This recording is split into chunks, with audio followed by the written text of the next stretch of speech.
மாவட்டம் ஏற்காட்டு சுற்றுலா சென்ற 2 இளைஞர்கள் மலைப்பாதையில் அட்டூழிய செயலில் ஈடுபட்டுள்ளனர். தொடர்பான காட்சிகள் வெளியாகியுள்ள நிலையில் கூடுதல் விவரங்களோடு இணைகிறார் நமது செய்தியாளர் சிலம்பரசன். வணக்கம் சிலம்பரசன், மேலும் விவரம்.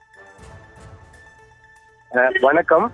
சேலம் மாவட்டம் ஏற்காட்டில் மலைப்பாதையில் சாலை பாதுகாப்பு பதாகையை உடைத்தும் அதே போன்று அந்த தேசிய நெடுஞ்சாலையில் சாகசம் செய்தும் இந்த வாலிபர்கள் அட்டகாசத்தில் ஈடுபட்டுள்ளனர். அந்த இன்ஸ்டாகிராம் ஐடியில் சிம்பா என்கிறவர் கடந்த சில நாட்களாகவே சாலை விதிமுறைகளை மீறி தொடர்ந்து இது போன்ற வீடியோ காட்சிகளை பதிவு செய்துள்ளார்கள். இது தொடர்பாக தற்போது காவல்துறையினர் விசாரணை மேற்கொண்டு வருகின்றனர்.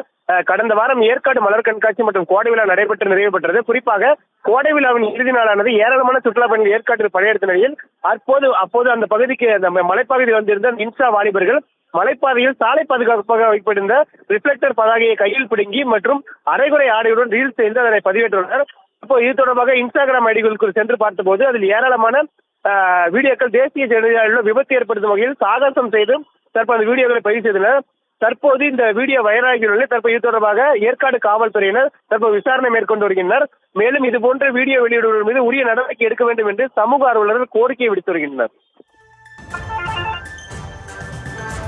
விவரங்களுக்கு நன்றி சிலம்பரசன்.